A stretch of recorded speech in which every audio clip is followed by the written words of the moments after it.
5 KG ঘৃত দিয়ে ভগবানকে অভিষেক করতে পারে তাহলে অশ্বমেধ যজ্ঞের ফল লাভ হয়। যাই হোক, সবার সামর্থ্য তো সমান নয়, সেই ক্ষেত্রে 5 কেজি কিনতে হবে বিষয়টা এরকম নয়। আপনার মনের ভক্তির প্রগাঢ়তা কতটুক, আপনার শুদ্ধ ভক্তিভাব কতটুক, ভগবানের প্রতি আপনার ঐকান্তিকতা কতটুক, ভগবানের চরণের কামনা আপনার কতটুক, সেটির উপর নির্ভর করে ভগবান অনেক ক্ষুদ্র জিনিসকে অনেক বিশেষভাবে নিতে পারেন। এবং আপনারা শাস্ত্রে এরকম বহু প্রমাণ রয়েছে যে খুবই ক্ষুদ্রতম প্রয়াসের কারণে ভক্ত ভগবানকে পেয়েছেন। তো আমরা মনে করি কেবলমাত্র পুষ্য অভিষেক নয়, ভগবানের যে সকল তিথি রয়েছে সেই গুরুত্বপূর্ণ তিথিসমূহ, স্পেশালি একাদশী তিথি।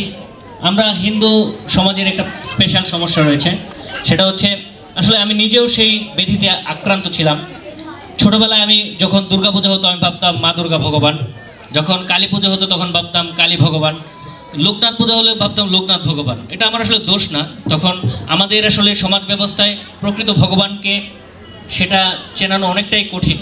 এখন আমাদের প্রভুপাদের কৃপায় উনি ইসকন প্রতিষ্ঠা করেছেন বলে সারা বিশ্বের সকল দেশে আমি মাননীয় প্রধানমন্ত্রীর সাথে বেশ কয়েকটি দেশে সফর করার সৌভাগ্য আমার হয়েছে।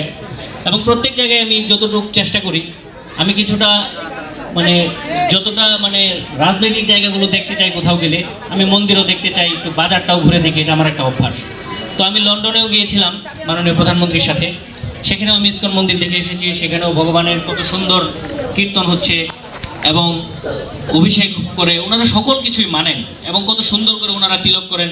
তো সেই জায়গায় কিন্তু আমরা অনেক বেশি অধঃপতিত, কারণ আমরা এই গৌড় ধামে জন্মগ্রহণ করার পরেও আমরা ভগবানের কৃপা লাভ করার জন্য হরে কৃষ্ণ মহামন্ত্র কীর্তন করি না, আমরা অনেকেই চ্যান্টিং করি না, আমরা প্রসাদ পাওয়ার সৌভাগ্য আমারও হয় না, আমিও নরাধম। যাই হোক, যারা প্রসাদ পায় তারা অনেক বেশি সৌভাগ্যের অধিকারী। আপনারা সকলেই কৃপা করবেন যেন আমরা সবাই যেন প্রসাদ বুঝে হতে পারি, ভগবানের কৃপা, ভগবানের পূজা অর্চনা করতে পারি। আরেকটি বিষয়, যে কিছুক্ষণ পূর্বেই আমাদের এই প্রভু বললেন যে কোনো সমস্যা হলে চলে আসার জন্য, আসলে এই বিষয়টিতে আমি প্রভুর সাথে দ্বিমত পোষণ করি। কারণ আমরা যেহেতু জানি ভগবান সর্বশক্তিমান, ভগবান নিজের প্রোটেকশন নিজেও দিতে চান। আমাদের বিষয়টা হচ্ছে যে আমরা সকলে একাগ্র চিত্তে কাজ করে যাব। এই বাংলাদেশ কোনো ধর্মের ভিত্তিতে দেশ নয়। এই বাংলাদেশ যখন স্বাধীন হয়েছে, হিন্দু, মুসলিম, বৌদ্ধ, খ্রিস্টান, শ্রমিক, কৃষক, মজুর সবাই মিলেমিশে যুদ্ধ করে এই দেশ স্বাধীন করেছে। এই দেশে সকলের সমান অধিকার রয়েছে।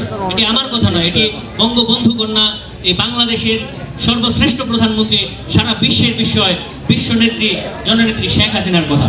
সুতরাং যিনি এই বাংলাদেশের প্রধানমন্ত্রী, তিনি আমাদের সকলকে অভয় দেন যে এই বাংলাদেশ সবার। সুতরাং আপনার কেন নিজেকে আপনি দুর্বল মনে করবেন? কেন নিজেকে আপনারা মনে করেন যে আমরা দুর্বল বা আমি হিন্দু? আপনি হিন্দু তখন যখন আপনি মন্দিরে পূজা দিতে এসেছেন, আপনি যখন পাসপোর্ট অফিসে লাইন ধরেছেন, তখন আপনি বাঙালি, তখন আপনি হিন্দু না। বাঙালি হিসেবে প্রত্যেকের যা অধিকার রয়েছে, হিন্দু ধর্মাবলম্বীদেরও সেই অধিকার রয়েছে। সুতরাং নিজেরাই যদি নিজেদেরকে খাটো করেন, আমি নিজেও হিন্দু ধর্মাবলম্বী, মনে প্রাণে বিশ্বাস করি, যদিও আমি অনেক বড় ভক্ত হওয়ার সৌভাগ্য আমার হয় নাই, আমি অনেক ক্ষুদ্র প্রাণী, কিন্তু কোনো জায়গায় কেউ আমাকে হিন্দু বলে ধাক্কা দেবে এই সুযোগ কিন্তু আমি কখনোই কাউকে দিই না। এই শিক্ষা পেয়ে আমি বড় হই নাই। আমি মনে করি আমি একজন মানুষ, সে মুচি হোক, সে মেথর হোক, সে শ্রমজীবী হোক, চাকরিজীবী হোক, মানুষ মানুষই। সুতরাং বাঙালি বাংলাদেশের সকল বাঙালির সমান অধিকার রয়েছে, সে হিন্দুই হোক, বৌদ্ধই হোক, খ্রিস্টান হোক, মুসলিম হোক। সেই জায়গাটা আপনাদেরকে নিশ্চিত করতে হবে। আপনারা যদি মনে মনে ভাবেন যে ভগবানকে ডাকলে আপনারা পিছনে পড়ে যাবেন, আপনারা যদি মনে মনে ভাবেন যে চ্যান্ট করলে বা জব করলে আমাকে মানুষ ভাববে যে আমি খ্যাত হয়ে গেছি, আনস্মার্ট হয়ে গেছি, এটা খুবই ভুল ধারণা। আমি এই ঢাকা বিশ্ববিদ্যালয়ের সভাপতি 5 বছর দায়িত্ব পালন করেছি। আমি মধুর ক্যান্টিনে বসে হরে কৃষ্ণ মহামন্ত্র জপ করেছি, তাতে আমার পথ চলে যায় না। এবং অনেকে আমাকে বুঝতে দিয়েছে, অনেক হিন্দু সম্প্রদায়ের লোকেরা আমাকে বলেছে, এই তুমি এই নিয়ম মাস করো, এই নিয়ম মাস করার সময় তুমি এগুলো আবার ফেসবুকে দাও, তোমার কিন্তু আর রাজনীতি হবে না। আমি যদি শুনেন, আমি ভগবান শ্রীকৃষ্ণের রাজনীতি করি। সুতরাং যদি ভগবানের নাম নিয়ে যদি রাজনীতি আমার চলে যায়, তাহলে চলে যাবে। এবং আমি 2020 সালের জানুয়ারি মাসে 2023 সালের 20 জানুয়ারি আমি সাবেক হয়েছি এবং ভগবান 3 মাসের মধ্যেই আবার মাননীয় প্রধানমন্ত্রী আমাকে ওনার সাথে নিয়ে গিয়েছেন।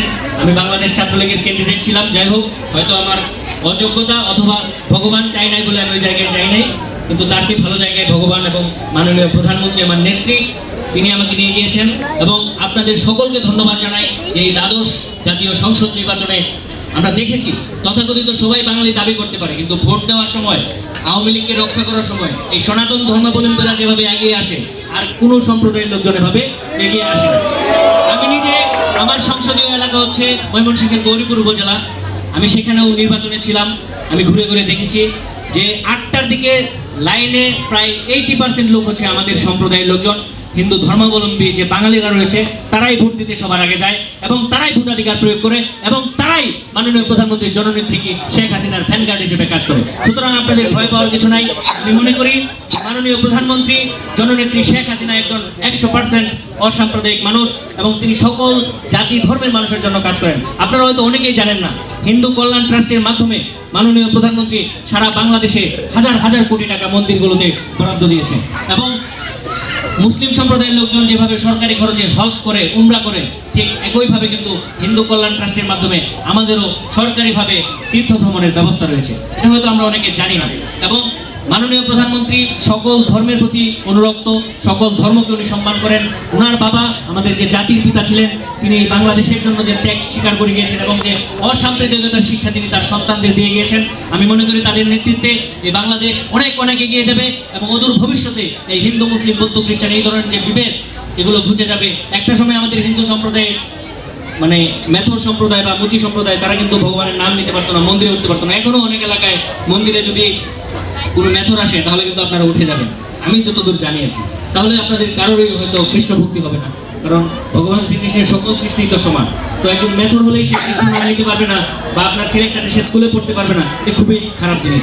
আমি আমার উপজেলায় দেখেছি যে মেথর ছেলে মেয়েরা যে সকল স্কুলে ভর্তি হয়েছে, কোথাও কোনো মুসলিমের অবজেকশন নাই যে মেথর ছেলে স্কুলে পড়তে পারবে না। সব অবজেকশন হচ্ছে কোনো ব্রাহ্মণের, কোনো কায়স্তর, কোনো চাকরিজীবীর, কোনো টাকাওয়ালা বাবা যে আমার ছেলের সাথে একটা মেথর কেন বসবে, ও আমাদের মান সম্মান চলে যায়, আমাদের জাত চলে যায়। সুতরাং এই আমাদের সম্প্রদায়কে আমরা যদি সামনের দিকে টেনে নিয়ে আসি, তাহলে আমরা নিজেরাই কিন্তু বিপদগামী হব, আমরা অধগামী হব এবং আমরা পশ্চাৎপদ হব। সুতরাং আমরা বলতে চাই, যারা কৃষ্ণ ভক্ত তারা জাতপাতের বিচার করে না, এটা আমরা জানি। এবং প্রভুপাদ সহ ইসকনের সকল প্রভুরা এবং ইসকনের ভক্তরা যারা ভগবানের সেবা পূজা করেন, সবাই কিন্তু আমাদের এই শিক্ষা দেন, কিন্তু আমরা কেউ ধারণ করতে পারি না।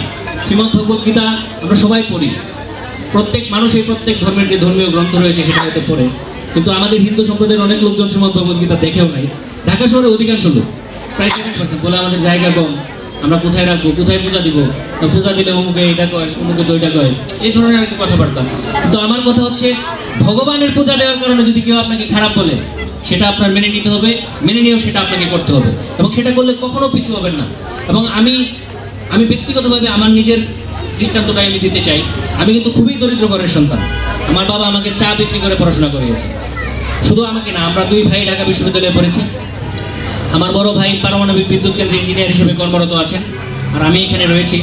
তো কখনোই কিন্তু আমরা নিজেদেরকে কোনোভাবেই ছোট মনে করি না। এবং আমি আজকে যে এই পর্যন্ত এসেছি, এটা কেবলমাত্র ভগবান শ্রীকৃষ্ণের কৃপা। আমার বাপদাদা জমিদার ছিল না, এমপি ছিল না, মন্ত্রী ছিল না, কিন্তু ভগবান শ্রীকৃষ্ণের সান্নিধ্য আমাদের সবসময় ছিল। আমরা পাপী হতে পারি, কিন্তু সকল কাজেই ভগবানকে নিয়ে যাই, যে বিপদে যদি করি ভগবান তুমি রক্ষা করো। এবং স্পেশালি নৃসিংহদেবকে নিয়ে যাই। আমি ভগবান নৃসিংহদেবের কৃপা সবসময় প্রার্থনা করি। জানি না ভগবানের কৃপা পাওয়া খুব কঠিন বিষয়। আপনাদের সকলের চরণের প্রণতি থাকবে এবং কেউ কখনো কাউকে দুর্বল ভাববেন না। সকল বিষয়ে মাননীয় প্রধানমন্ত্রী আপনাদের সাথে থাকবে, বাংলাদেশ আওয়ামী লীগ আপনাদের সাথে থাকবে, বাংলাদেশ আওয়ামী লীগের সকল অঙ্গ সহযোগী সংগঠন তারাও আপনাদের সাথে থাকবে। হ্যাঁ, আপনারা বলতে পারেন যে আওয়ামী লীগের অমুক নেতা খারাপ, যুবলীগের অমুক নেতা খারাপ, ছাত্রলীগের অমুক নেতা খারাপ, সেটা তো হতেই পারে, একটা জায়গায় সবাই ভালো থাকবে না। কিন্তু আমাদের অধিকাংশ যে রাজনৈতিক প্রজ্ঞা রয়েছে আওয়ামী লীগের, সেটি কিন্তু অসাম্প্রদায়িকতার পক্ষে, সেটি কিন্তু কোনো ধর্মের ভিত্তিতে বিভাজনের পক্ষে নয়। এবং আপনারা দেখেন বাংলাদেশে কিন্তু যে যত কিছুই বলুন, আপনারা অনেকেই মন খারাপ করেন ফেসবুকে দেখে বা এখানে দেখে ওখানে দেখে যে প্রচুর হামলা হচ্ছে, মামলা হচ্ছে। পৃথিবীর সকল দেশেই কিন্তু এই ধরনের হামলা মামলা রয়েছে।